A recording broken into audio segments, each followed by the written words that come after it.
Well, how are you feeling, Daniel? How am I feeling? Oh man, I'm all right. I feel like I'm in a really interesting sort of metamorphosis right now, and I can't tell. It's really hard for me to tell if I'm on the tail end of the metamorphosis or if I'm in the middle of it or if it's just beginning. It's really hard for me to gauge that, but I have been noticing a significant change in the way that I am viewing the world and the way that I'm approaching the world recently. And just starting this podcast has been a part of that change, because one of the biggest issues with me is my follow through. My follow through is horrible. I will start something and I won't see it to completion, and that's been like a theme thematically in my life.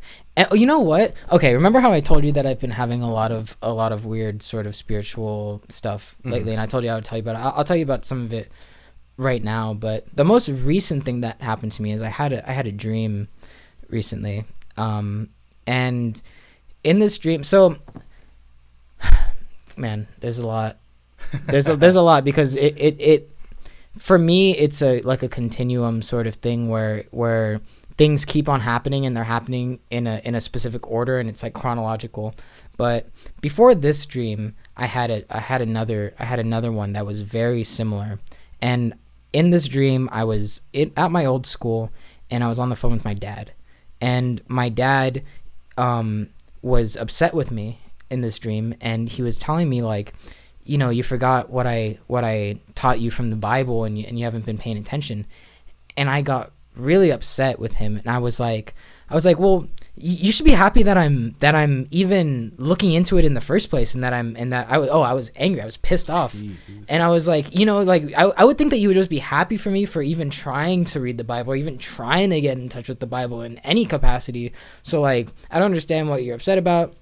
And then he said, you forgot about Simonians. And Simonians, yeah, I had no idea what Simonians was. Well, the dream progresses, and I end up in this classroom that turns into my bedroom in the exact state that it was in when I had fallen asleep, like in real life. And and right before this, I was at my church. I play for a church. And afterwards, this woman had come up to me, and this woman is I didn't know it at the time, but she's known for being very psychically in touch with things, and for prophesizing a lot of things. Well, she had come up to me, and she was like crying, and she was like, I just need to tell you something, because God has put in some words in my heart that you need to hear. And I was like, I'm like, yeah, sure. Like yeah, sure. You can tell me anything. And she was like, I just want you to know. And she starts crying. She's like, God loves you, and he's taking his time with you, and he is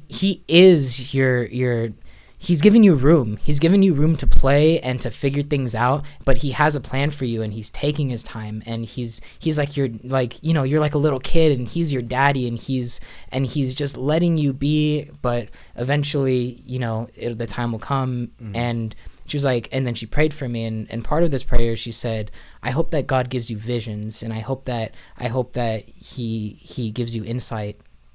And it was such an intense moment. I didn't even know how to conduct myself. It was just like the entire world had sort of stopped, and it was just me and this woman in this one moment looking at each other, just like it was just really, really intense. And I was just like thank you, like I don't really know what to say, but thank you for sharing that with me. And this was at the start of the pandemic, but I was like, can I give you a hug? Like, and I hugged her. Cancel me. I gave someone a hug, whatever. It's okay. We'll forgive you. Yeah. We weren't wearing masks either. But so I went home, and this is when that dream had started.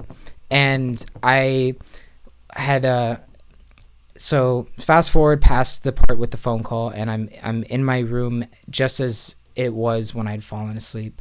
And I laid down in my bed, and all of a sudden I had the craziest, just like psychedelic experience. It's the only way that I could describe it. Nothing made sense, and I felt like I was floating, and I was it was like an out of body experience. Oh, and then I saw, so part of the thing that I saw, I was a patient, in on an operating table, and somebody was performing surgery on my face, and they had a surgical mask on, and they pulled the surgical mask down, and it was me, but the older version of me.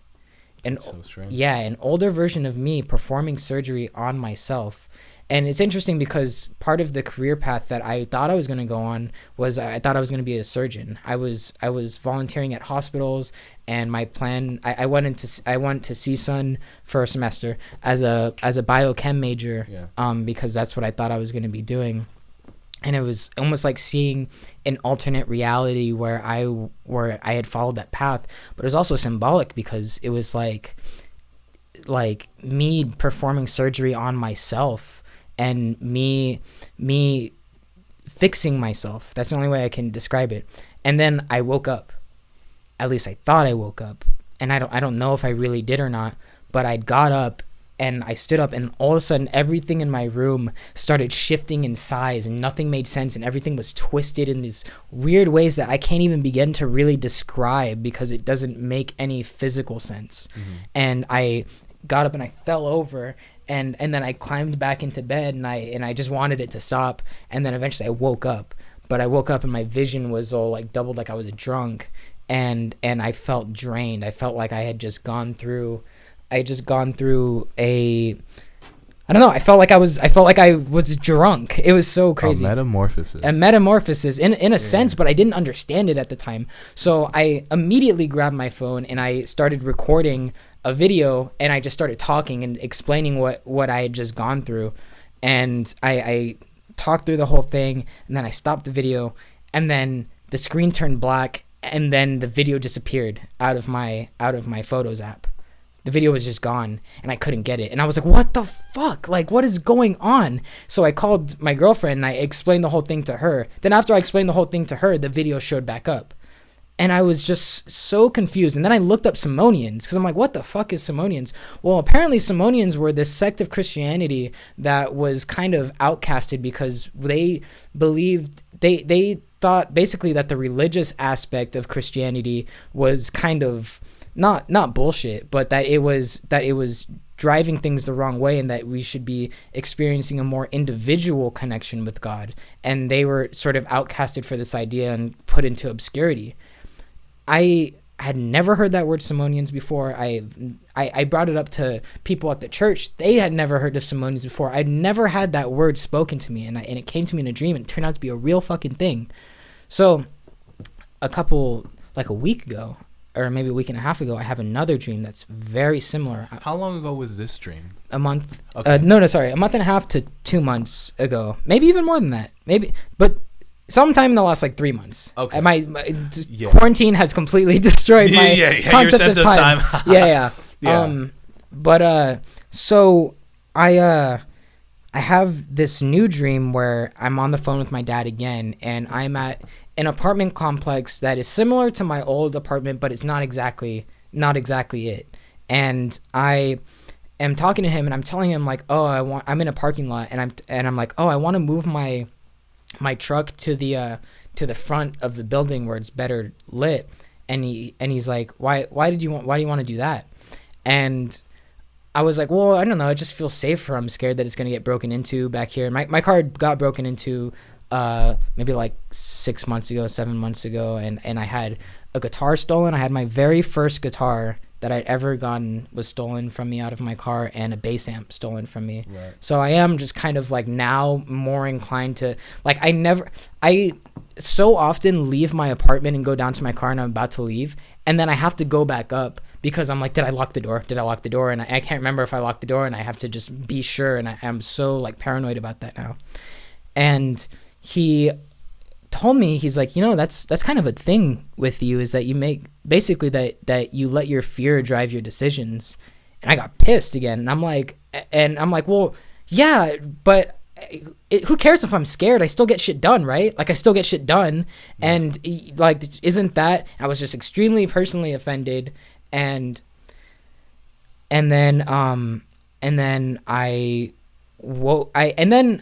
I had sleep paralysis as I had woken up, and my brain was buzzing, and it felt like everything was vibrating, and I was about to shoot off into space, and I could tell something was crazy was about to happen, but I would get so scared that I would kind of snap myself out of it, and I would wake up, and I would be in that drunk state, and everything was doubled, and and then I'm like, but wait, no, like I don't want to be scared, like and I let myself fall back asleep, and it start happening again. I'm like, no, it's too much, it's too much, and I did this a bunch of times, and then I finally like, no, it's too much, and I snapped myself awake.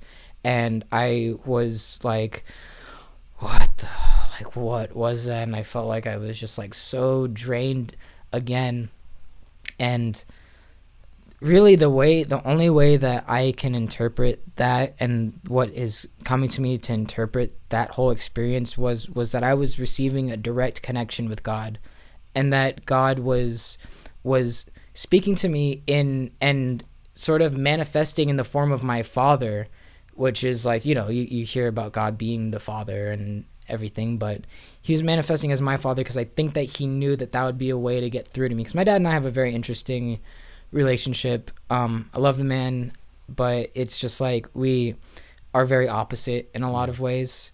And another interesting thing, part of that dream, was I'd gone inside, and I after I had gotten mad at him, I went to my room. Same way that I'm just realizing, same way that it happened in the first dream, where I got back into my room and laid down where I was in there. But I heard my mom say from the other room, like, hey, like, is everything okay? And I didn't respond. She's like, all right, well, as long as you're not mad at me, like, I'll just like kind of let you do your thing, which is exactly what my mom would probably do regardless. But that also felt like God, and giving me both sides of that stern, like, this is something you should fix about yourself, and also like, okay, well, I'm just gonna let you sort of do your thing and be pissy if you need to. And it was just, this was like a week ago, or like a week and a half ago, maybe. And it has really flipped my world upside down.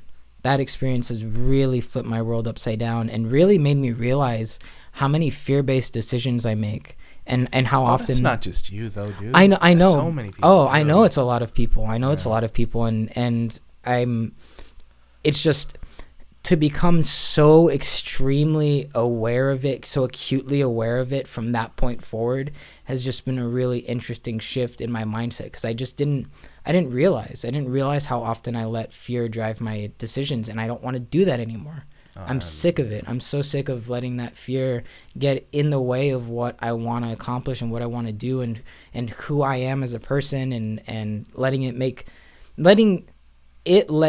me make decisions that I wouldn't make if I was more confident that things were going to be okay. I see a lot of people figuring this out in their 20s, but I also see a lot of people not having figured this out in their 20s. I swear this is a topic of conversation that happens internally, like as internal dialogue among people who are like in their 30s or 40s, and that's a much more difficult time to be having that conversation. Oh, you're so set in your ways at that point. Yeah, within yourself than right now. So, listen to whatever you are going through.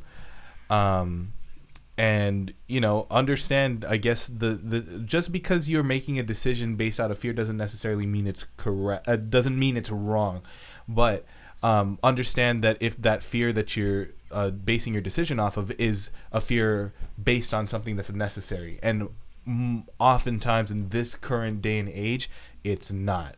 Yeah. In this day and age, back when we were hunting for food and shit, yeah. I mean, that's a biological thing. It's important. Just don't die. Yeah. But we have so many different things now that fear has found its way into our mind through so many more different more avenues. I think fear is important. I think fear is extremely important, and that having a healthy sense of fear is good, but it's like being able to separate that fear and being able to separate your own thoughts from who you actually are. There's a book called The Power of Now, great book, but one of... Yeah, I'm going to tell you, I heard this one on the last podcast. Oh, really? Yeah, I will tote this book, but one of the concepts that it explores is being able to be the watcher. And the watcher is not identifying with your thoughts and realizing that you aren't your thoughts. Your thoughts will just happen, and your certain inclinations to do certain things are just going to happen. But if you can not be right there with it and take a step back and pay attention, like, what are my thoughts doing? Why do I think they're doing it? And then not blame yourself for having those thoughts. Oh yeah, that's it. That's the best place that you can be in. And it's when emotions get high, you tend to identify with your thoughts and your emotions, but that's not necessarily what the essence of you is. And that's a principle that I struggle with, and struggle to not accept, but struggle to apply to everyday life.